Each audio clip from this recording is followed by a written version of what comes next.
Do you remember the first time you tasted coffee? I do. I was 18 months old. What did it taste like?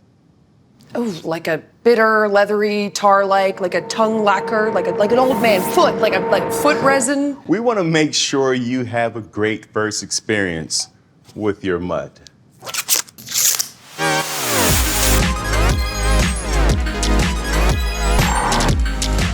Just like coffee, you can get creative with your mud and make it yours. But unlike coffee, it doesn't make me a jittery, babbling shell of myself.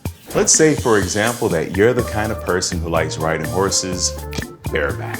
Ooh, or going commando whenever and wherever humanly possible. Then you might love mud straight up. Just put a tablespoon in your favorite vessel and add hot water. Mason jars are a great way to avoid spillage. Be sure to steal a bunch from your next country-themed wedding reception.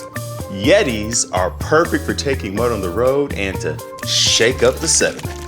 Or just grab that sentimental mug that tells the world how you feel.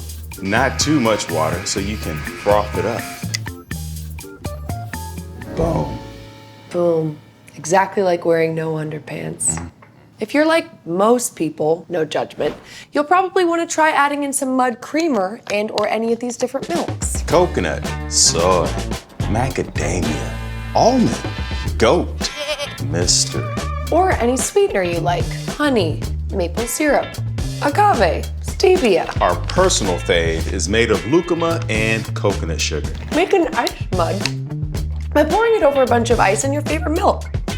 Add ghee and coconut oil to make a bullet-style mud. Or get super shredded while adding mud to your protein smoothies.